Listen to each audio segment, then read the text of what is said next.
Welcome to Sussex and the City. This is our fourth online roundtable. The purpose of these roundtables is to have a pretty rapid fire, it's fairly whistle stop conversation about a particular issue around sort of economy, sustainability, identity, that where we have crowdsourced a lot of questions or ideas and sort of developed three thematics, which I'll talk about in a second. And the idea is to bring together voices from local, regional, and national who can help us consider what the opportunities might be as Sussex and Brighton moves towards a strategic combined authority under an elected mayor in 2026. So far we have looked at business growth, we have looked at land, sea and environment, we looked at digital and tech last week, and today we are looking at arts and culture. And what the regional story might be, what's working, what could work better, what are other places doing that we may learn from. A quick apology that I'm not feeling 100%. I'm a little under the weather, so apologies in advance if I have any brain fog or I need to keep sipping from water, or worse. But hopefully I'll have enough gas in the tank for the next hour. Um, so the way this rolls is I am going to do a very brief overview and reminder of what the Sussex and the City project is, and sort of why we're doing it, and how people can get involved beyond this session, and then I'm going to set out three sort of topic areas that I said have been created from crowdsourcing ideas and thoughts and questions that I'd like to explore. So I'll do a very quick sort of context and scene setting, some of the data, some of kind of what we know locally and what's happened elsewhere that sort of might provoke some talking points. And then really it's a conversation we have as a room. So I'm really delighted that we have people joining from across the whole of Sussex, from really reputable and vital arts and culture and heritage organisations, but also we have politicians and we have advocates for culture and arts as a tool for all sorts of things. So hopefully we'll have a really rich conversation and explore a little bit about what we can do as Sussex navigates a new future.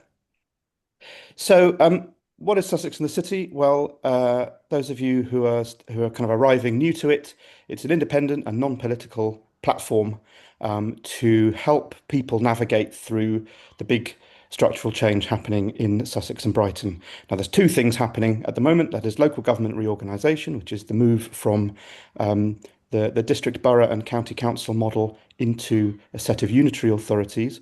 Now, we're not really focusing on that in these sessions particularly, but there are things that will come up and it does have lots of implications on some of the things we're talking about. But our main focus is on devolution, and that is now we know last week we've got the green light as a region to put plans in place to elect a mayor for Sussex and Brighton in May 2026, and to have a combined authority that will sit above the new unitaries and will have, for the first time, regional strategic powers over investment, infrastructure, skills, transport, housing, all sorts of things. And so this project is about not the politics of that, but actually trying to get people caring about it, understanding the kind of process, but also really having a think about, well, what does Sussex need and what does good look like, and how can we kind of crowdsource and collaborate on some really smart ideas for making the most of this new opportunity. So we have a weekly podcast, lots of diverse voices from across the county and from different sectors and from different lived experiences. So one in particular you might want to check out, given this subject, is my interview with Stuart Drew that came out a couple of weeks ago, who is the director of the Delaware Pavilion. And we go into quite a lot of depth about the sort of cultural landscape, and will be a good companion piece to today's webinar. We have real-time email bulletins that come out every couple of days, that are just pithy, short explainers on what's going on, what we're learning, what's coming out of government, what's coming out of local voices, and trying to help people sort of get some bite-size clarity on different aspects. So please do sign up for that. It's completely free if you haven't already. And roundtables. You're at one or you're listening to one later. So hopefully you understood that these are happening. This is number 4 of 5 at the moment, but we will be announcing a whole new set of events to come out later in the winter and next year. Um, and I've explained what we're doing today.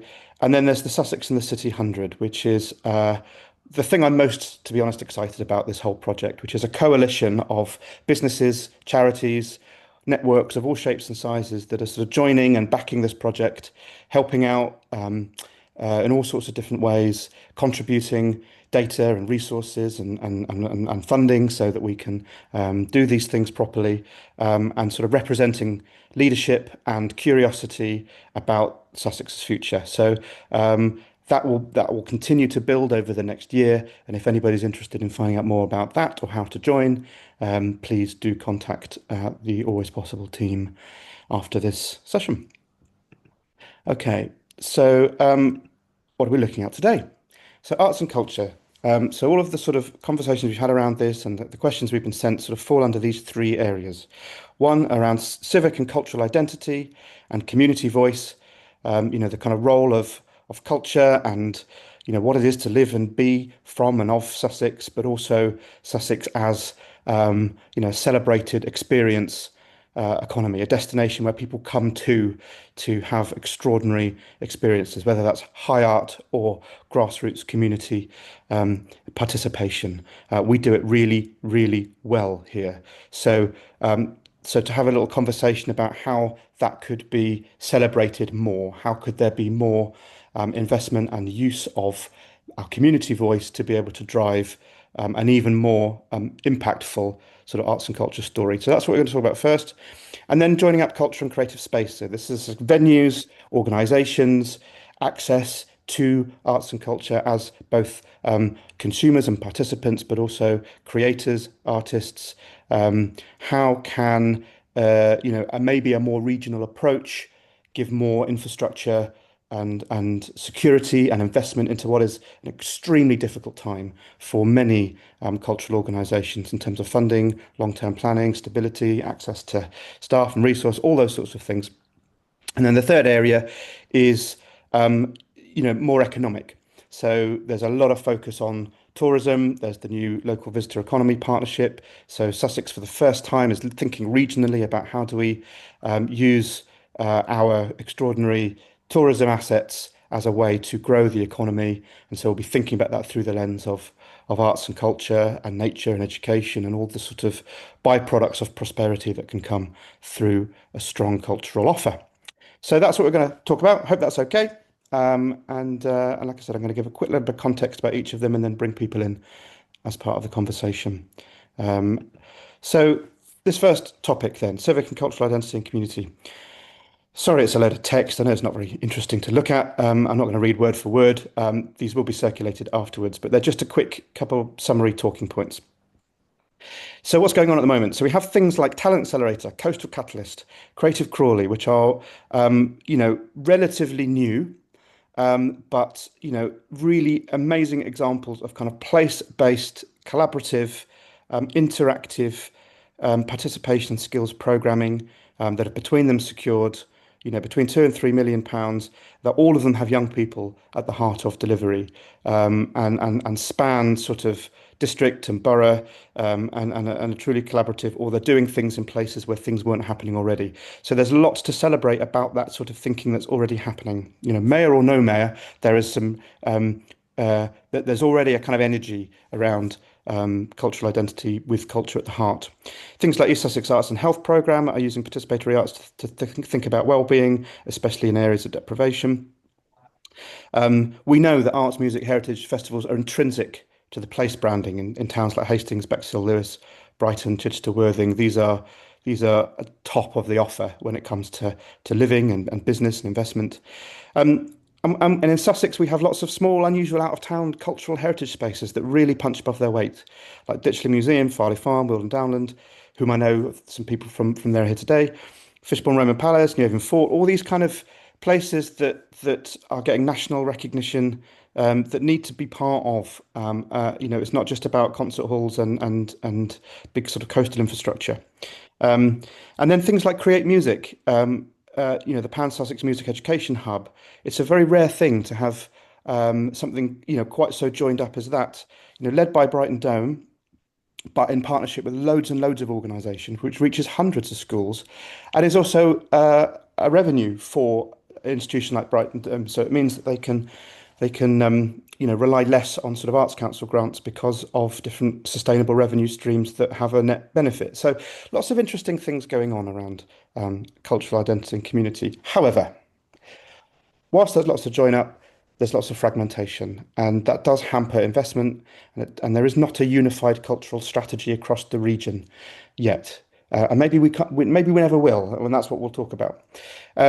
There's poor transport between east and west. We know that, so it's quite difficult for audiences to move across places to get, we can have amazing programming in Bexhill, but it's quite difficult for people from Brighton to go there, et cetera, et cetera. And so therefore, a lot of the identity and marketing focuses on towns and events rather than necessarily Sussex as a as a joined up real cultural offer. So that's something that maybe we can focus on. So very quickly, how do other places deal with this? And how does having a devolved set of powers impact the way people think about this? So Liverpool City region have a Borough of Culture programme. So recognising whilst it's a devolved authority with Liverpool as the kind of main city hub, they also have annual kind of a borough of culture, like you see in London and like we have City of Culture, for different towns and regions within Liverpool City area. And that draws attention to places like Bootle and the Wirral and ensures that there's a spotlight on hyperlocal culture. We know that the Arts Council review is likely to look at the case for sort of regionally led arts investment, especially following the kind of industrial strategy and thinking about the new devolution bill. And devolution is looking at things like the right to buy for community assets and community ownership. Are there we know that other CMAs, when there's local government reorganisation and district and boroughs assets sort of changing hands, some of them go into community ownership, which therefore can become, quite easily a cultural venue if run by an independent trust. All those sorts of things open up a little bit. Another example, West of England Combined Authority, they built their regional cultural policy using citizens' assemblies. So had 52 residents from right across the region working with the mayoral authority to think about what a cultural strategy would look like. Could we do something like that? And York and North Yorkshire, which often is seen as the most equivalent to Sussex, and I've been talking a lot to some of the executives there.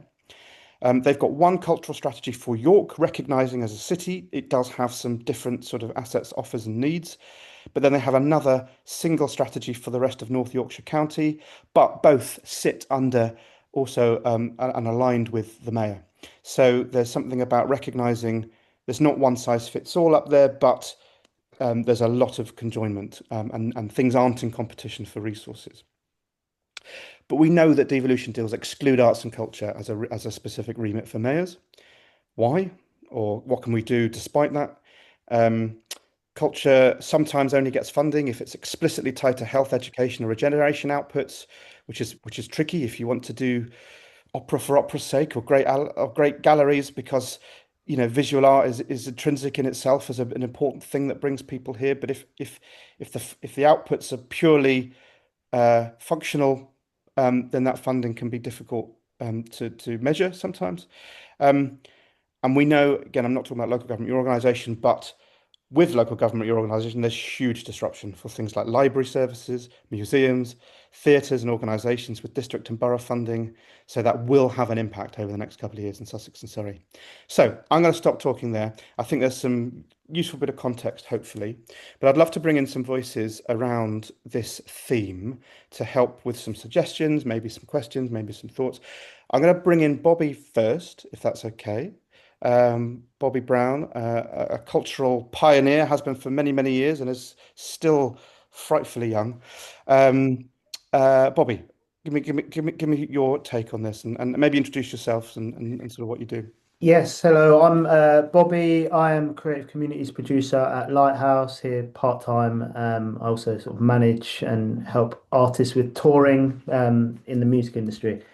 Been in Brighton since over 25 years, from infant, primary, secondary, college, some uni before I dropped out of that. So I've got quite an extensive lived experience in Brighton perspective.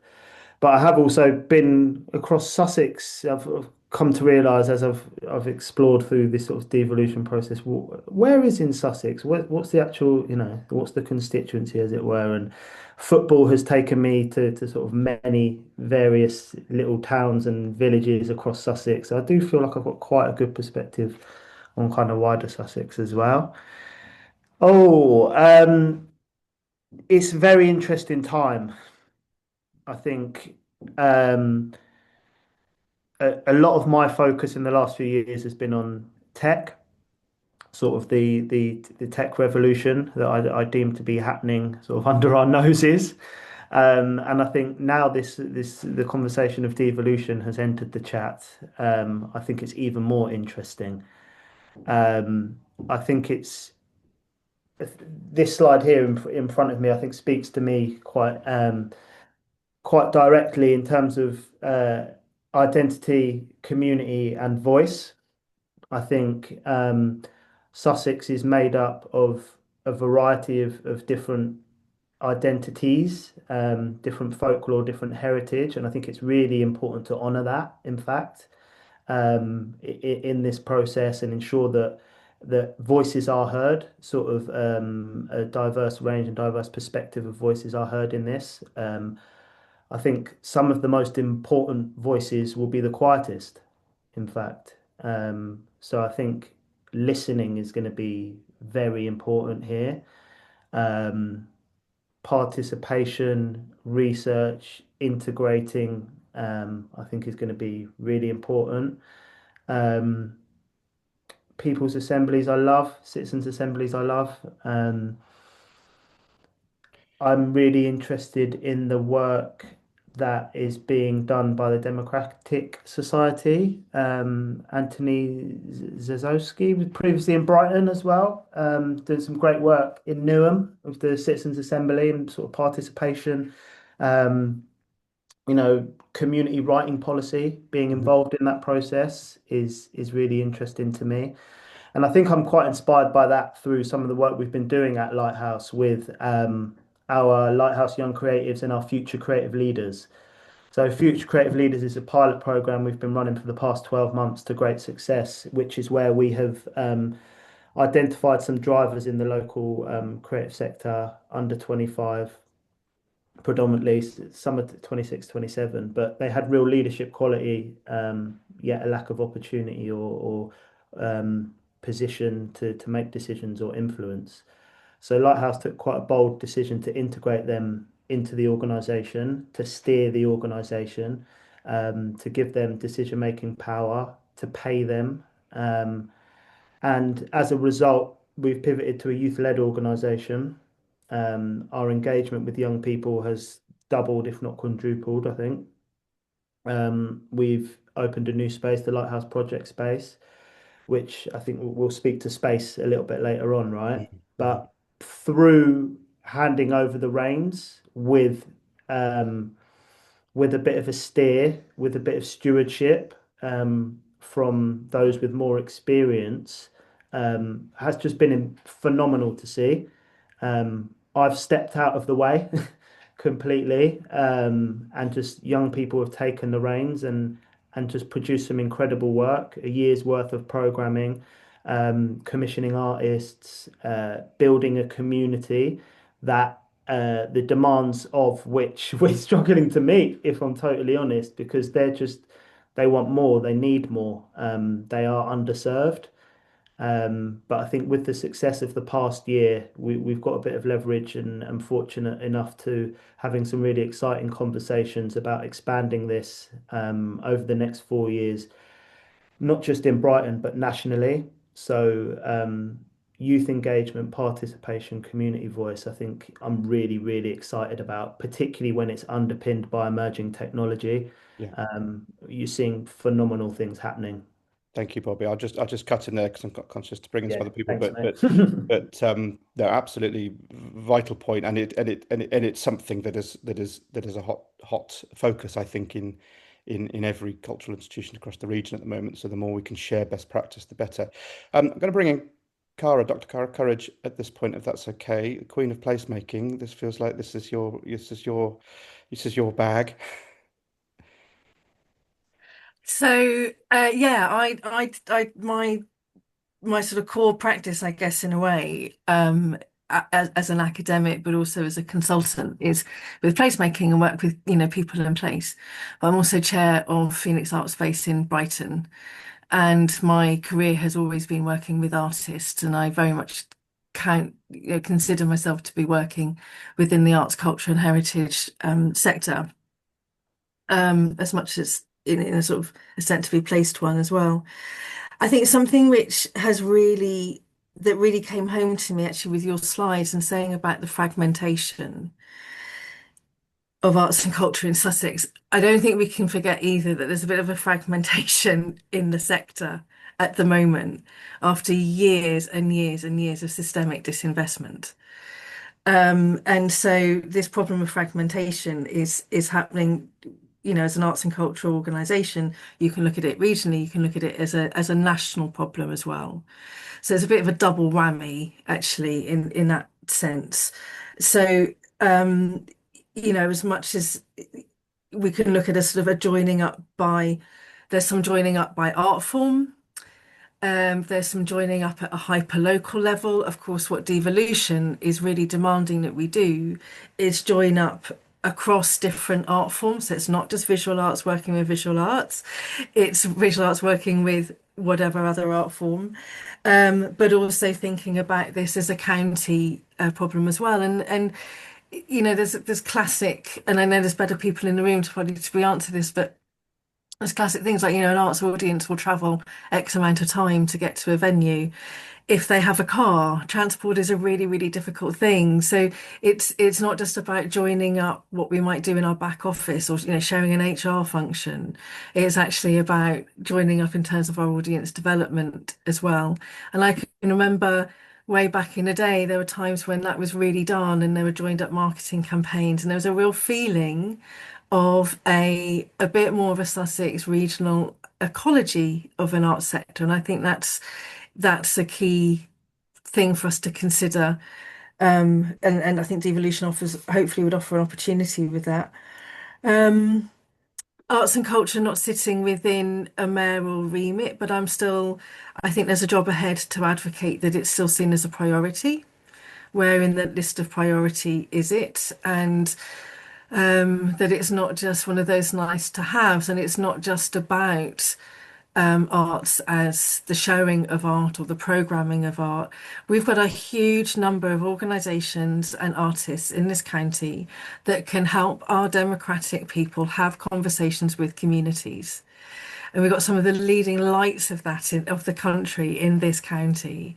And so it's about thinking about what skills the artists and arts organisations can bring wider than just a sort of perhaps a one-dimensional thought about what an artist or an arts organization is as well.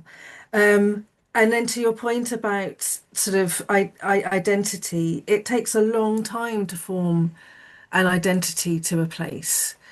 And artists, of course, can be part of those conversations of what identity do we have, where do we need to get to, how do we get there, who isn't included, all of that. That's fine, but that question of a Sussex identity, um, that's something which I think is going to take a generational shift to get to any idea of somebody thinking of themselves as from Sussex rather than just as from Brighton or from New Haven or wherever it may be. So I think that's a really big challenge ahead of us, and it's not something that's going to happen overnight. Yeah. Thank you, Cara. Really, really helpful.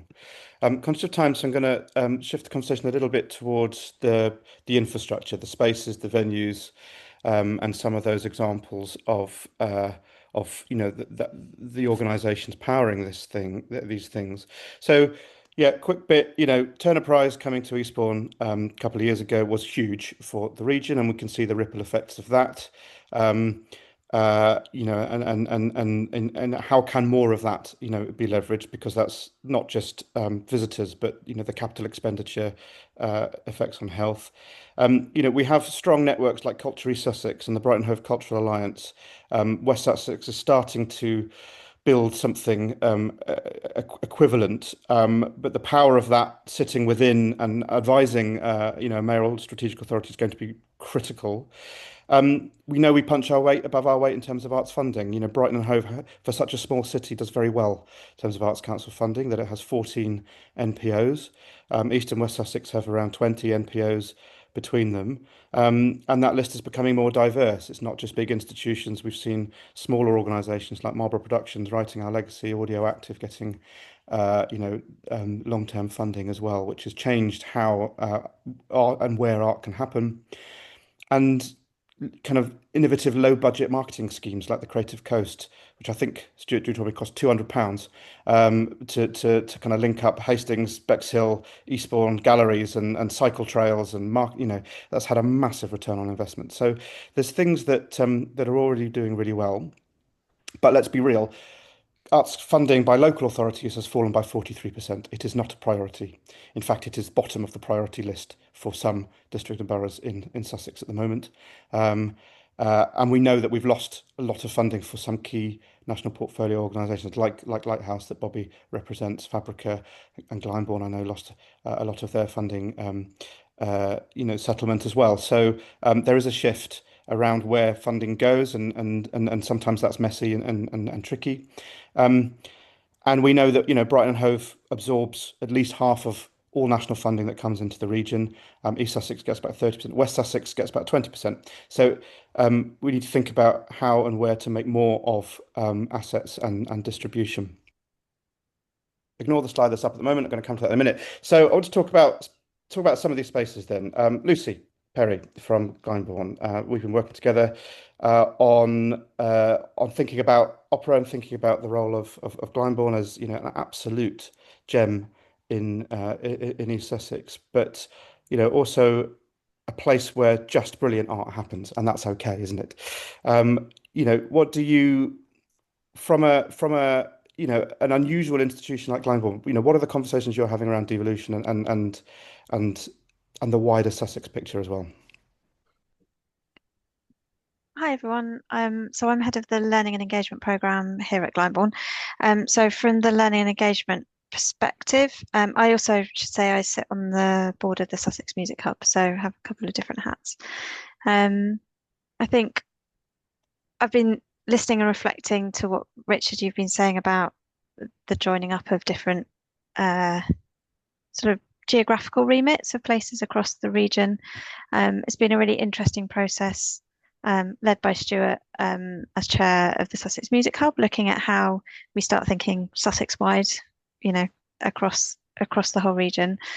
I've also been thinking about the other institutions that are in the region. So thinking about Robin Banerjee's work at the University of Sussex and civic engagement, and joining up the conversation between the big further and higher education institutions and how we can come to a common conversation, sort of speaking a little bit to what Louise just said about those common conversations, because we have got more in common together than we have got separately. It's just that we have different artistic routes through to that. I've also been thinking about youth voice, as Bobby mentioned, and thinking about the amazing resources we've got in our region already. So there's the Centre for Innovation and Research in Childhood and Youth sitting at the University of Sussex, where they're totally focused on how you bring youth voice into policy and how you research that connection between young people where they are and how you listen to them. So I think there's a lot of opportunities that we've been thinking about, of just bringing together all different people who are all looking at these same issues from different angles, and thinking about how we can use research and data to underpin some of what we're doing because the answer's already there in the room. It's just we haven't been very good at joining it up and talking about it publicly. Perhaps you know, there's you can never know everything about a whole region, but as I'm learning more and more through your project, it's striking how much is already there, as you've said. It's just we need to talk about it together more effectively. I, Yeah.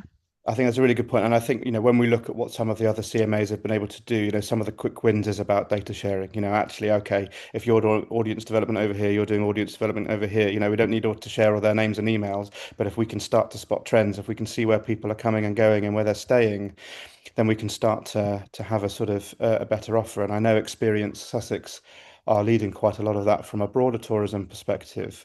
And I speak to them a lot around all this. But I also start to see it in venue to venue and in the governance. The fact that, the chief exec of Brighton Dome and Festival is also on the board of Worthing Theatres and Museums. That's a, relatively new thing, but actually they used to be in fierce competition for audiences, but now they've got some governance join up, which means they're going to start to think about smartly about programming. Okay, if you have this act, then maybe we'll have this one. And how can we get audiences moving between the two? And it's small things like that that actually, hopefully, we can do more of with a spokesperson or a figurehead mayor who's also thinking about, regional benefit. Um, Now, Sophie, I don't want to put you on the spot because I haven't spoken to you before this, but I didn't know if you wanted to come in and just say even just a little bit about what you do, because I think your space is a really extraordinary one that needs to be celebrated. Thank you, Richard. Yes, I'm Sophie, and I'm head of commercial operations at the Weald Downland. So we are just based north of Chichester, probably about a 15-minute car journey from Chichester. We're at the bottom of the hill from Goodwood Racecourse, so we have big neighbours, and we're also next door to Westdean as well. We're a really interesting area, and I always think that West Sussex has got so much to offer, and I think this sort of common thread through what I've been hearing is just really joined up thinking. So there's Pallant House as well, in Chichester itself. Goodwood have, of course, opened their new art foundation. So there is a great deal to offer. And that's just West Sussex in that sort of pocket. And then across, I live in Brighton myself. So I've lived in Brighton since 2008. And I sit on the board of Phoenix with Cara, actually. So I've got a couple of hats too.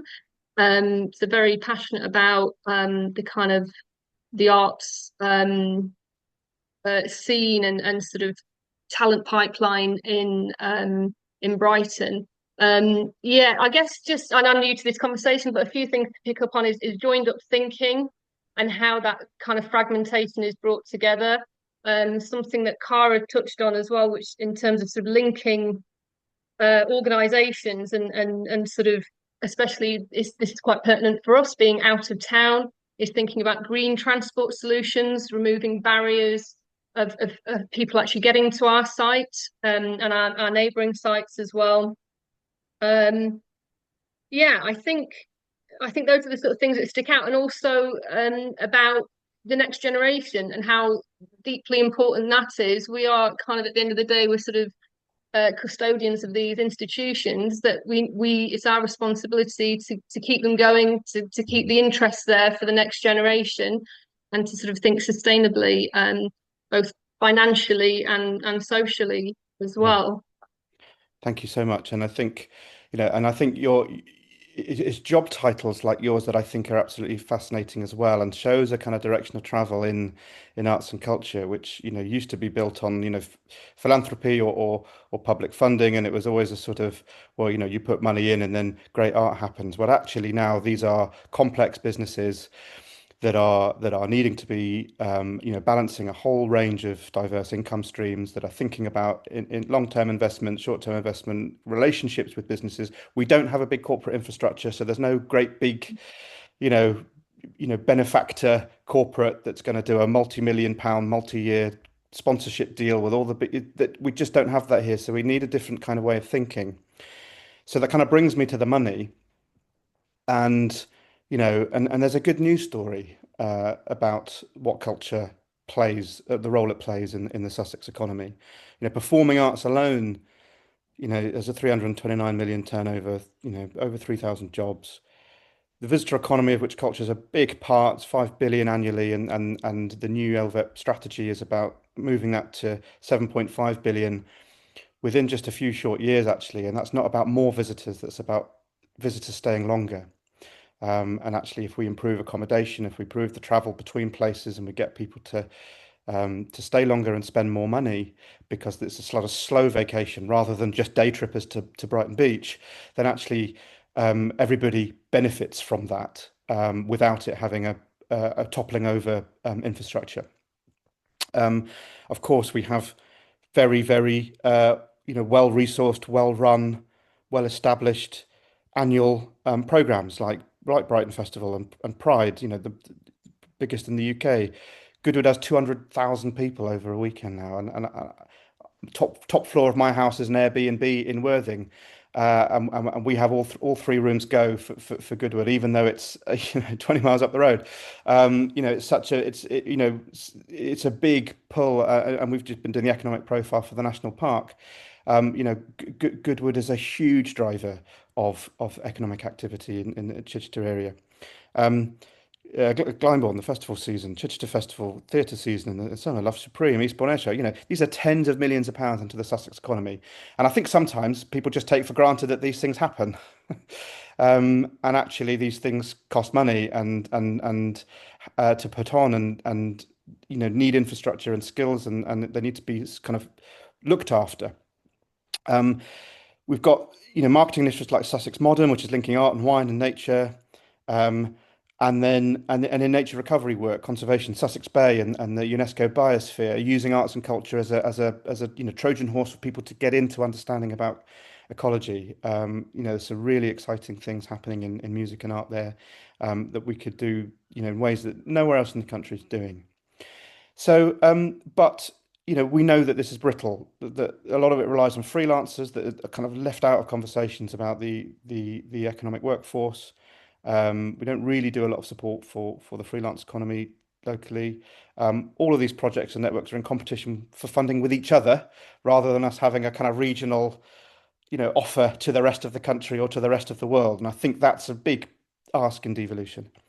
And we've talked about data sharing and how much more important that could be. Very quickly, what are other places doing, and how have they benefited? Well, West Yorkshire creative sector grew 17% in 1 year because of the way that they ploughed into some interventions there. Greater Manchester's Culture Funds, 4 million a year, that's supporting 40 organisations with multi-year grants. So it's almost got its own NPO, National Portfolio, Arts Council kind of equivalent just for organisations in that region.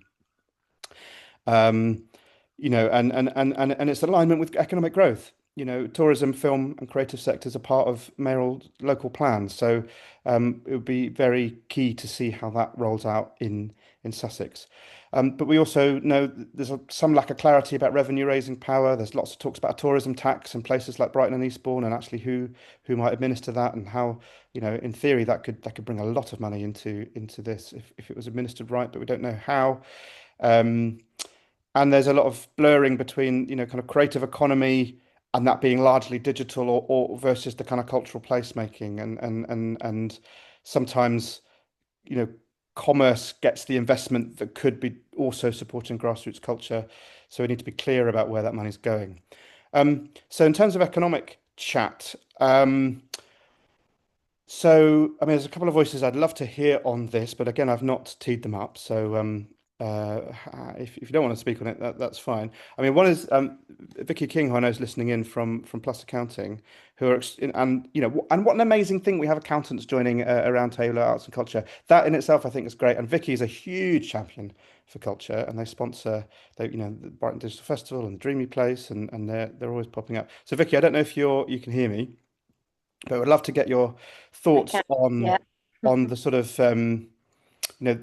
just a little bit about the economic. Your job is about helping businesses grow their bottom line, but you're doing it in a place where arts, culture, and creativity is a driver of that. And any thoughts on sort of the growth story and where culture sits from your perspective? I mean, we work closely with kind of quite a lot of grassroots arts initiatives and creative businesses. And I guess we've seen how kind of like even modest funding or kind of support of that and tailored support can have like a huge impact from job creation to community kind of involvement. Um, I think like our support of that area is because of the community and the values that it brings and the vibrancy that it brings and the importance that it has to the Yeah. I don't even know what I'm trying to say No, no, actually. no, no, no. I think that's really important because I think there's often a kind of a binary approach that is either, it's either, businesses grow just through their commercial strategy, Yeah, or they rely on kind of public funding, certainly in the cultural space. Well, actually, it is both, isn't it? And as you yeah, said, there's a real ROI on cultural organizations or creative industry organizations getting that seed funding and the kind of, yes, underwrite some of the early risk, but then that can become totally financially sustainable. And actually, the business is really good at that here. Um, I do want to bring in Tim if he wants to speak in a second, but Cara's put her hand up, so I'm going to go to Cara first because you've got a point on that. If I can, I have to jump off at this now to take a poorly cat to the vets. I think you're really right in saying that a lot of this is taken for granted, and I don't think we can take our arts and culture sector for granted. We are far too existentially, financially precarious to do that. But we've also got libraries built over decades of the real term value, economic and also ancillary added value of arts and culture and what it does for the economy, and that it brings in more than the financial mile, and on we go. And yet still arts and culture is seen as something ancillary and having sort of, the soft skills. If you want to see a really hard-working business plan, go to an arts organization. So I think there's a sort of there's a challenge in that, of course, but I also think looking at where other places where I work, actually in Sussex, we know each other in the arts and culture scene relatively well, and we understand what it's like to partner and what the conditions for partnership are. And I think there's a leadership opportunity for us in devolution for this. And I'm also wondering whether the fact that the pressures on the arts sector aren't just a Sussex one, but they're sector national wide, whether that's actually forcing us already to be thinking and doing differently. And in a way, we can be leading by example through this journey of devolution to some other sectors there, including the democratic processes themselves on how we gather and how we talk. So I think there's a sort of a dual challenge for us. But I think my dream would be actually that as an arts and culture sector, we keep ploughing our own fields because we have to. These challenges are with us now. But in tandem, there's this devolution one. And actually, then the mayor will kind of join suit, will be following us in that journey too. That's the ideal. Yeah, great. Thank you. I'd love to bring Kathy in a minute as well, if open to it, because I know you're doing a lot around sort of value for money and economics. If you wanted to say something, but I will come to Tim now, which I think this is a first for one of these roundtables, is to have, as far as I understand, somebody in the room, more likely to become mayor than any of the rest of us, in that Tim is seeking the candidacy right now of the Conservative Party to be mayor of Sussex and Brighton. So thank you so much for joining us, Tim. Your perspective will be very valuable. So yeah, just wondered on your thoughts of what you've heard, anything that you've heard about so far, or particularly this point around arts and culture as an economic driver. Okay, Richard, thank you.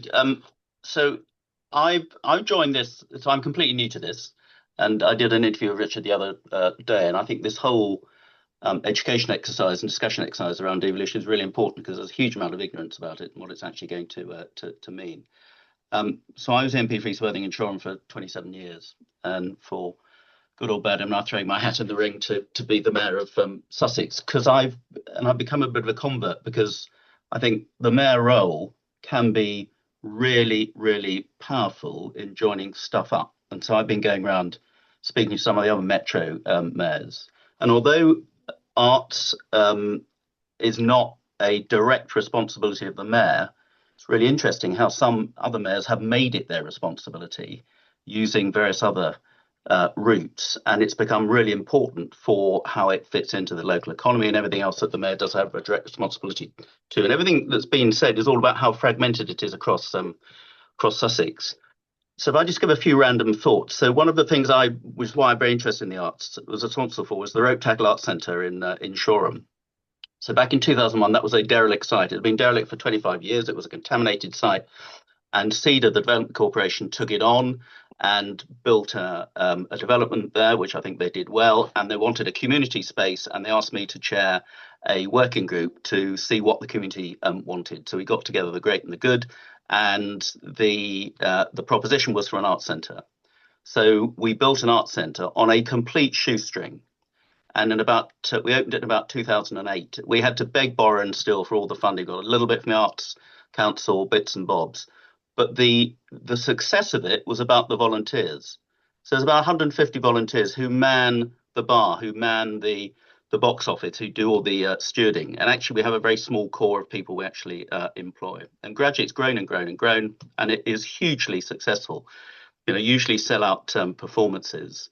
And we get some quite big names there. So we get big names who come and try out their acts before they go to the Edinburgh Festival or before they go to the West End or whatever. And it is really, I don't know how many of you know it, but I mean, it has really changed Shoreham. I think Rope Tackle was the start of the regeneration of Shoreham. And Shoreham was a place where people used to sort of go by to get to Brighton or Worthing going the other way or whatever. And Rope Tackle became a major reason why people then came to Shoreham. And a lot of the customers actually came from Brighton as well. So we've stolen a lot of the customers for the art scene from Brighton, but that's good because we need a diversity of offer. So more places like that. And as I say, we did it without any great grants from the council. And then whenever we had a financial crisis, we'd do an appeal, and the community will come forward and pledge first money to keep it going. And it's in a very healthy state now. So just some other things I want to put in. Of all the things you've put up, Richard, the Sussex Modern, which we spoke about the other day, I think is a really interesting model, because Sussex, more than many other counties or parts of the country, has such a diverse arts and cultural offer. We've got Sussex Modern it was largely based on the vineyards to start with, because we have most and the best vineyards in the country. But how do we get people to come to Sussex? Well, you need a variety of things, not just coming to an event like Goodwood, great, or to see the opera at Glyndebourne, or to, go to the races, whatever it may be, but to make a stay of it. And the whole Sussex Modern concept, which is about trying to join it all up. So you come down and visit a vineyard, have a nice dinner. You go and visit the Tower Art Gallery over in Eastbourne. You go to the Chichester Festival Theatre, take in a nice show. You go and visit Amberley Castle. You go to the Charleston Festival. You go and see Virginia Woolf's Monk's House, whatever, and make a trail of it. So you make a holiday of lots of different varieties. And some of those things will appeal to others, and others won't. And that, I think, is where the mayor can really have a role in trying to join it all up, because it has been Sussex Modern was largely East Sussex, and it's gradually crept into to West Sussex, and it absolutely needs to be the whole of Sussex, and it could be so much bigger. And what about joint ticketing as well? You go to big cities and regions on the continent, and you can get tickets which allow you free admission or cut price admission to a whole range of different. We don't really have anything like that going on, certainly across Sussex. And then we've got big opportunities. So next year, the Bay Tapestry is coming to the UK. That is really big for Sussex. So the whole focus is going to be on the Battle of Hastings. And all our museums, all our cultural centres should be plugged in to the whole Bayeux experience, why it's over here. And the British Museum wants to plug into all the museums around the country, starting with the Sussex one, so that kids can have an educational exercise, people can put on performances to do with the Battle of Hastings, all that sort of stuff. It's a great opportunity. I just fear that we're going to miss the boat on that one, unless you've got somebody who's going to grasp it and say, right, what can they do in Battle with this, or how does it fit into to Fishbourne, or is there an opera going on at Glyndebourne, or what are the schools doing? What about Sussex University? Are they doing some research? And we just have all this opportunity. So I'm just sort of, random thoughts coming out. But that's, I think, what the mayor could do. And if it's not the mayor, then somebody has got to join up the Sussex offer, because it's we're really underselling ourselves, I think. And for all the great things going on, that too much of it's happening in silos, as you said. Thank you. Well, that's a good. We're short on time, but I think it's a good cue to bring in Julia from Hastings Borough Council, who may well have a view on the Bayeux Tapestry, I'm sure. Welcome, Julia, to the chat. Hi, I was actually going to talk about something else, but I will just pick up that. Yeah, we're already on it, talking to Normandy as well about 2027, and we've got big ambitions for Hastings Castle and a new visitor centre, although trying to get that finished for 26 might be a challenge. But yes, already on those opportunities for Hastings. I just wanted to pick up one point that I don't think we've covered. We've been talking about the cultural institutions, and there's been some mention of sort of freelancers and how we tap into them. But one of the big things in Hastings is it was attractive. I moved to Hastings as an artist because it was affordable. 20 years ago, you could get studio space, you could get somewhere to live. And a lot of those artists are the animators of our town. They give a lot of time to make our festivals and to input into stuff. And that's becoming more and more of a struggle because they can't afford the rents. So it comes back to joining up. It's not just, it's about how do we create a, in the rush to use arts to regenerate our towns, which absolutely has been key to Hastings. We need to make sure we're still providing the opportunity for those for artists who are just getting going to have somewhere affordable to live and affordable to work, because they're the pipeline of the next work, and also often the backbone of local festivals. So I just wanted to add that in because I don't think we'd sort of covered that aspect, and it links in with other aspects of the mayor. But I think we need to be very aware of that as we go forward. Absolutely right, and yeah, and I'd hope Leslie Sams would have been able to join us today, but I know that she's on holiday, so it was a risk. But Leslie, who runs the Pure Arts Network and really advocates for and supports lots of certainly visual artists across East Sussex, and she's based in Battle and has this whole network, and I think the strength of the artists' networks is so powerful across Sussex, but yeah, increasingly difficult for people to make a living from that, and it does the ripple effect in terms of the impact on place and space and identity, and as you say, all that sort of net contribution they make is real. So yes, the more we can do there.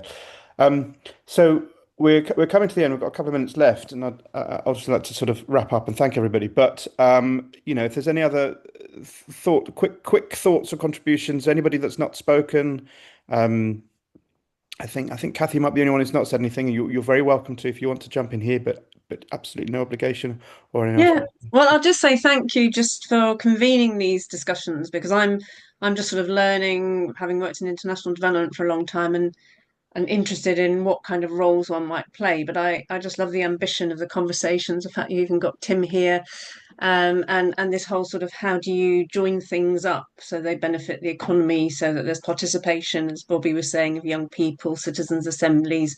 I just love the ambition of the conversation. So I just wanted to say thank you so much. I'm just trying to learn and make sure that other people know about you, basically, and to try and get, because as we all know, there's just not enough discussion about it. So many people just really don't know that it's happening, the devolution. So thank you so much. I'm finding it so valuable. Kind of you to say, and everyone's going to think I brought you in especially there to you can pay me later, which is absolutely not what I was doing.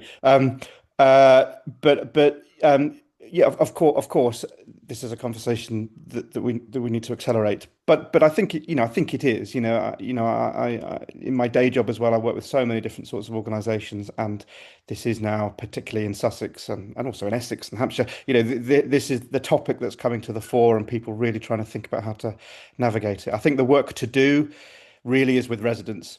I think organisations are sort of beginning to think about this and their networks, but it's the 1.7 million people of Sussex in terms of just citizens.